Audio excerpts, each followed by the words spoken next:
जी तो व्यूअर्स, अब मेरे पास एक्सरसाइज 3.5 में क्वेश्चन नंबर 4 है कि Hamid bought a car for ₹7 lakh. He insured it at the rate of 3.5% for 3 years. Find the total amount paid as a premium while the rate of depreciation is 5% yearly. Hamid ने क्या किया कि एक गाड़ी को इंश्योर करवाया जिसकी कीमत है 7 लाख. 3 सालों के लिए उसने गाड़ी को इंश्योर करवाया, ठीक है, और उसका रेट क्या है 3.5%. Find the total amount paid as a premium. तो आप वो अमाउंट मालूम करें जो उसने एज अ प्रीमियम कंपनी को दी. कितने साल? 3 साल उसने जो किस्तें अदा की कंपनी को, आप वो मालूम करें, उसकी टोटल अमाउंट मालूम करें. While the rate of depreciation is 5% yearly, जबकि हर साल डिप्रिसिएशन रेट जो था वो 5% रहा है. अब यहाँ पर डिप्रिसिएशन का मतलब ये है, हमारे पास जब भी किसी क्वेश्चन में गाड़ी व्हीकल जिसका भी जिक्र हो तो उसमें डेप्रिसिएशन मस्ट होगा. कहने का मतलब ये है, डेप्रिसिएशन हम उसे कहते हैं कि हर साल गाड़ी की कीमत में जो कमी आती है, उसकी जो वैल्यू कम होती है हर साल, तो उसको बोलते हैं डेप्रिसिएशन. तो चलते हैं इसको सॉल्व करने की तरफ. तो मेरे पास अमाउंट ऑफ कार जो है वो है 7 लाख, ठीक है. रेट ऑफ प्रीमियम जो है वो है 3.5%. टाइम पीरियड उसने 3 सालों के लिए गाड़ी का इंश्योर करवाया, ठीक है. एंड डिप्रिसिएशन रेट जो है वो है 5%, ठीक है. अब हमने क्या कर लेना है, सबसे पहले हमने वो 3 किस्तों को सॉल्व करना है, ठीक है. तो हमारे पास जो फर्स्ट प्रीमियम हमारे पास अमाउंट ऑफ प्रीमियम का फॉर्मूला है rate of premium divide by 100 multiply by total premium या टोटल अमाउंट, ठीक है. तो हमने इसमें वैल्यूज़ को पुट करना है. रेट मेरे पास है 3.5, 100 एज इट इज़. अमाउंट कितनी थी गाड़ी की, वो है 7 लाख. अब आपने क्या कर लेना है कि इस पॉइंट को हम ख़त्म करते हैं. तो इस पॉइंट को ख़त्म करने के लिए मैंने 10 लगा दिया, 100 अपनी जगह पे और 7 लाख जो है वो अपनी जगह पे. तो इस 2 ज़ीरो की यहाँ पे कटिंग हो गई और इस 1 की यहाँ पर कटिंग हो गई. तो जब आप इसको इससे मल्टीप्लाई करेंगे तो आपके पास जो फर्स्ट प्रीमियम है वो आ जाएगा 24,500. कहने का मतलब है जो पहली किस्त है उसने जो फर्स्ट प्रीमियम कंपनी को दिया वो 24,500 का था, ठीक है. अब यहाँ पर हम इसका सेकंड प्रीमियम तब मालूम करेंगे जब पहले हम इसका डेप्रिसिएशन रेट फाइंड कर लें. उसने जब फर्स्ट प्रीमियम दे दिया, पहली किस्त उसने अदा कर दी, तो उसके बाद क्या हुआ कि गाड़ी की कीमत में कमी आ गई 5% के साथ. तो पहले हम वो फाइंड करेंगे, जब वो प्राइस हमारे पास आ जाएगी तो उस पर फिर हमने सेकंड प्रीमियम अदा करना है. तो इसके बाद आपने डिप्रिसिएशन रेट फाइंड करना है, ठीक है. तो हम डिप्रिसिएशन रेट को फाइंड करते हैं.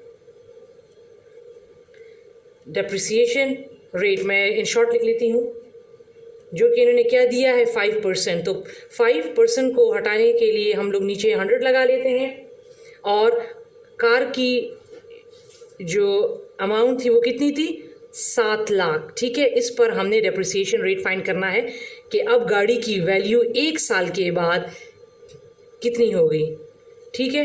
तो जब आप इसको मल्टीप्लाई कर लेंगे तो आपके पास डेप्रिसिएशन रेट आ जाएगा 35,000. कहने का मतलब ये है कि गाड़ी की जो वैल्यू है उसमें कितनी कमी आ गई 35,000. अब हम इस 35,000 को 7 लाख से क्या करेंगे, माइनस करेंगे, ठीक है,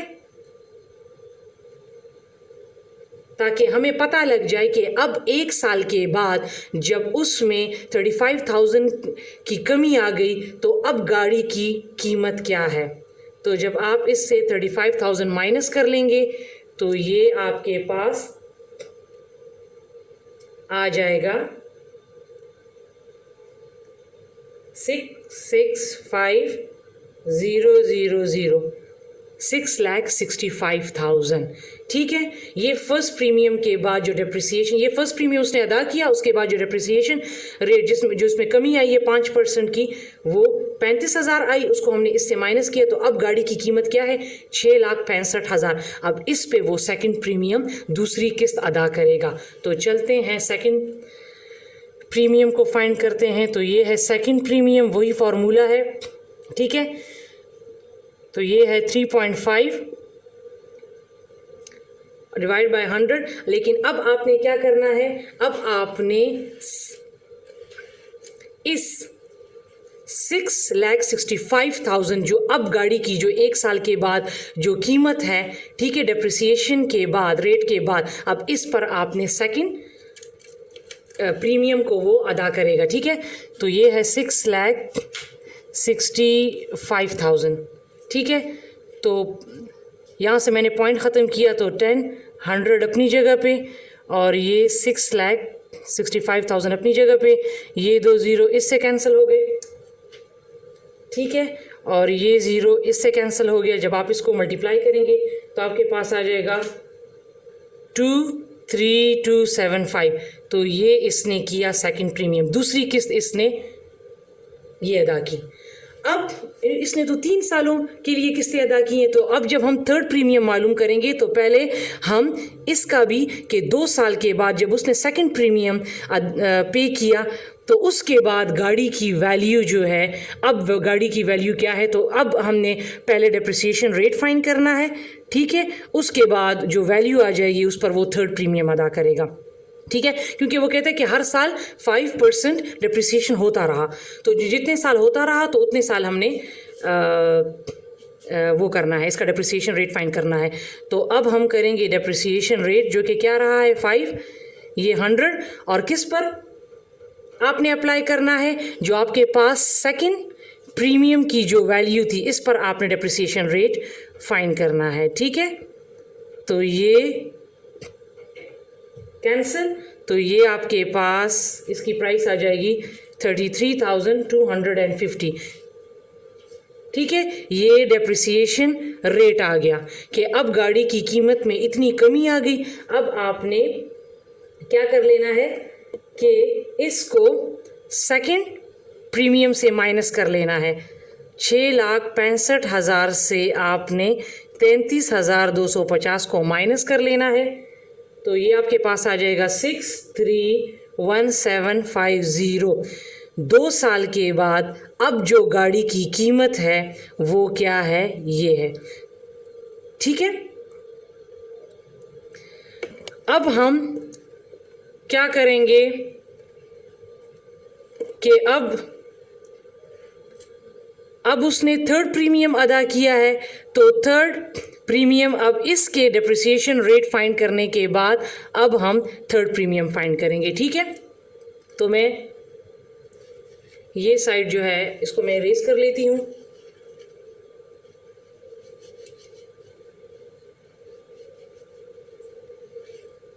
उसी तरह है। ठीक है, अब ये है थर्ड प्रीमियम, तो ये 3.5, 100 अपनी जगह पे। अब किस पर अप्लाई करना है आपने?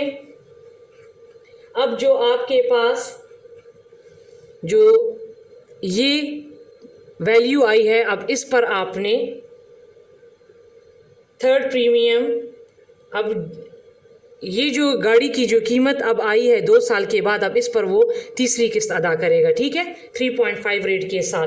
तो 3 पॉइंट को मैंने हटाया तो ये आ गया 10, ये 100, और ये 631,750 एज इट इज़। तो ये 1 0 से कैंसिल हो गया। अब आपने 35 मल्टीप्लाई 63175 डिवाइड बाय 100, तो ये आपके पास आ जाएगा 22,111.25। अब उसने तीसरी किस्त ही अदा की। अब देखिए, अब इसके बाद हम डिप्रिसिएशन रेट फाइंड नहीं करेंगे, क्योंकि अगर उसने कहा होता कि उसने 4 साल के लिए प्रीमियम अदा किया है तो तब हम इसके बाद डिप्रिसिएशन रेट फाइंड करते और उसके बाद हम बताते कि उसने चौथी किस्त कितनी अदा की है। लेकिन उसने तो चौथी किस्त नहीं अदा की, उसने तो 3 किस्तें अदा की हैं, तो लिहाजा अब इसके बाद डिप्रिसिएशन रेट फाइंड नहीं करना। अब हम क्या करेंगे, फर्स्ट प्रीमियम, सेकंड प्रीमियम और थर्ड प्रीमियम को प्लस कर लेंगे। ठीक है, तो अब हमने क्या कर लेना है, जो टोटल अमाउंट है वो हमने फाइंड करनी थी। तो हमारे पास 24,500 पहले का आया, ठीक है, 23275 दूसरा प्रीमियम उसने अदा किया, और तीसरा ये है 2211.25। तो जब इसने ये तीनों किस्तें अदा की तो इससे अमाउंट कितना बना, 69,886.25। इसने टोटल इतनी अमाउंट जो है वो पे की। जी तो व्यूअर्स, अब मेरे पास इसमें लास्ट क्वेश्चन है कि a person insured his vehicle worth 4,50,000 eight the rate of 2.5% for 4 years.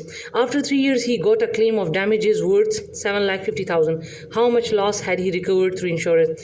एक बंदा है जिसने अपनी गाड़ी को इंश्योर करवाया 4,50,000 की कीमत में 4 साल के लिए, और जिसका रेट है 2.5%। आफ्टर 3 years 3 साल के बाद क्या हुआ कि उसने he got a claim of damages, उसने क्लेम किया डैमेजेस का, नुकसान का, जिसकी कीमत थी 7,50,000। How much loss had he recovered through insurance? तो बताएं कि इंश्योरेंस के थ्रू उसको कितने पैसे रिकवर हुए। ठीक है, उसने 3 साल का, आफ्टर 3 year उसने 3 साल जब प्रीमियम अदा किया कंपनी को, उसने 3 साल जब किस्त अदा की तो उसके बाद उसने अपने डैमेजेस, अपने नुकसान का क्लेम किया कि मतलब मेरी गाड़ी को इतने रुपीस का 7,50,000 का नुकसान हुआ है। तो इंश्योरेंस के थ्रू उसको कितने पैसे जो थे उसने उसको रिकवर हो गए। तो अब चलते हैं सॉल्यूशन की तरफ। अमाउंट ऑफ जो व्हीकल है वो है 4,50,000। रेट ऑफ प्रीमियम जो है वो है 2.5%। टाइम पीरियड जो है वो है 3 years। 4 years नहीं, अच्छा टाइम पीरियड ये 3 year, क्योंकि उसने जो प्रीमियम है वो 3 साल का अदा किया है, तो आपने 3 years लिखना है। ठीक है, अब हम क्या करेंगे कि हम पहले 3 प्रीमियम, पिछले वाले ही क्वेश्चन की तरह है, फर्स्ट प्रीमियम पहले हम फाइंड करेंगे। ठीक है, तो ये है फर्स्ट प्रीमियम, वही formula, rate divide by 100 multiply by amount. तो हमारे पास जो रेट है वो है 2.500 और अमाउंट कितनी है 4,50,000। अब इस ये मैं यहाँ से पॉइंट हटाऊंगी, तो पॉइंट हटाने के लिए 10 लगा दिया, 100 फार्मूले वाला और 4,50,000 एज इट इज़। तो 2 0 इससे कट गए और 1 0 यहाँ से कट गया। इसको इससे जब मल्टीप्लाई किया तो ये आपके पास आ गया 11,250। ये क्या आ गया, फर्स्ट प्रीमियम। इसने पहली किस्त इसने कितनी दी, ये 11,250। अब चूंकि यहाँ पर डेप्रिसिएशन नहीं है, ठीक है, लेकिन व्हीकल, मैंने आपसे कहा था कि गाड़ी, जब भी कोई ऐसा क्वेश्चन आएगा जिसमें ये गाड़ियों वाला जिक्र होगा तो इसमें डेप्रिसिएशन मस्ट होगा, क्योंकि हर साल के बाद गाड़ी की कीमत क्या होती है, डाउन होती है, तो इसमें डेप्रिसिएशन का होना लाजमी है। अब यहाँ पर चूँकि डेप्रिसिएशन रेट मेंशन नहीं है, तो जिस क्वेश्चन में डेप्रिसिएशन रेट मेंशन नहीं होता तो उसको हम खुद कंसिडर करते हैं 10%। ठीक है, तो यहाँ पर डेप्रिसिएशन जो रेट होगा वो कितना होगा, 10%। अब इस पर हम क्या करेंगे, पहले हम 10% डेप्रिसिएशन रेट फाइंड करेंगे कि गाड़ी की कीमत में कितनी कमी आई है, उस पर फिर हम सेकंड प्रीमियम को सॉल्व करेंगे। ठीक है, तो डेप्रिसिएशन रेट जो है वो 10% है, तो 10% को हटाने के लिए 100 और अमाउंट कितनी थी 4,50,000। ठीक है, तो ये 2 0 इससे कैंसिल हो गए, तो ये आपके पास आ जाएगा डेप्रिसिएशन रेट 45,000। कहने का मतलब ये है कि गाड़ी की कीमत में जो कमी आई है वो कितनी आई है, 45,000। अब हम क्या करेंगे, जो अमाउंट है 4,50,000 में से 45,000 माइनस करेंगे, ठीक है। तो ये वो प्राइस है डेप्रिसिएशन रेट के बाद, जो प्राइस है वो क्या आ जाएगी, ये 405000 ये आ गई। तो अब जो गाड़ी की कीमत है डेप्रिसिएशन रेट के बाद वो ये है। तो जो अभी जो कीमत आ गई है 1 साल के बाद, अब इस कीमत पर ये सेकंड प्रीमियम, सेकंड किस्त अदा करेगा। तो चलते हैं सेकंड प्रीमियम को सॉल्व करते हैं। तो हमारे पास रेट ऑफ प्रीमियम 2.5 है, ये 100, और हमारे पास अभी जो वैल्यू आई है डिप्रिसिएशन रेट के बाद, इस पर हमने क्या करना है, सेकंड प्रीमियम को अदा करना है, ठीक है। तो पॉइंट मैंने हटा दिया, तो ये 10, ये 100, ये 405, तो ये 2 ज़ीरो इससे कट गए और ये 1 ज़ीरो इससे कट गया। तो आपके पास जो सेकंड प्रीमियम आ जाएगा 10125। इसने ये अदा कर लिया। अब चूँकि इसने 3 प्रीमियम दिए हैं, तो इसके बाद भी हम फिर पहले डेप्रिसिएशन रेट फाइंड करेंगे, ठीक है। तो डेप्रिसिएशन रेट हमें पता है वो 10% है। ये 10% को ख़त्म करने के लिए 100, ठीक है। और किस पर अप्लाई करना है, जो आपके पास जो वैल्यू आई है डेप्रिसिएशन रेट, जो पहले जो 1 साल के बाद जो कमी आई थी, गाड़ी की कीमत में जो कमी आई थी, उसी पर आपने क्या कर लेना है, डेप्रिसिएशन रेट को भी उसी पर आपने अप्लाई करना है, ठीक है। सेकंड प्रीमियम भी उसी पर हो गया, अदा हो गया, और उसी पर फिर आपने 10% रेट के साथ इस पर डेप्रिसिएशन भी अप्लाई करना है। तो ये आपके पास क्या आ जाएगा, ये 2 ज़ीरो जो है इससे कैंसिल हो गए, तो ये आ जाएगा 40500। ये डेप्रिसिएशन प्राइस आ गई, ठीक है। डेप्रिसिएशन रेट ये आ गया, ठीक है, उसकी ये प्राइस ये आ गई। अब हम क्या करेंगे कि जो कमी आ गई वो इतनी आ गई, और अब इसको हम माइनस करेंगे 405, ये 405 इससे माइनस करेंगे, तो ये हमारे पास आ जाएगा 364500। अब ये वो डेप्रिसिएशन प्राइस है, ठीक है, जो 10% की कमी के बाद जो गाड़ी की जो वैल्यू आई है वो ये है। अब ये वैल्यू आ गई है, अब इस वैल्यू पर वो क्या करेगा, थर्ड प्रीमियम अदा करेगा। तो चलते हैं थर्ड प्रीमियम की तरफ। मैं यहाँ से ये मिटा लेती हूँ, ठीक है।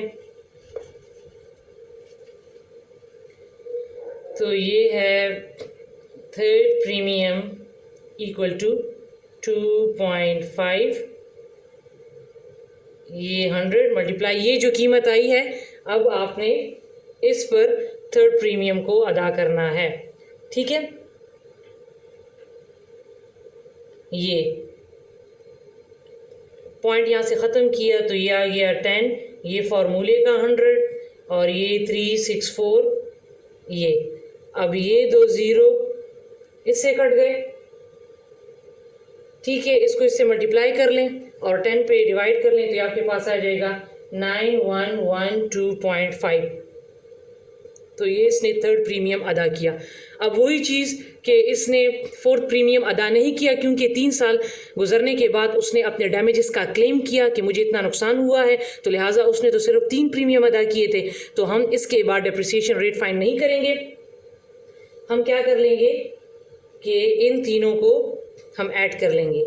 तो ये है 11250 प्लस 10125 प्लस 9112.5, तो इससे हमारे पास आ जाएगा 30487.5। तो ये तो इसने 3 प्रीमियम की अमाउंट को पे किया, लेकिन वो कह रहा है कि इसने रिकवर कितना किया।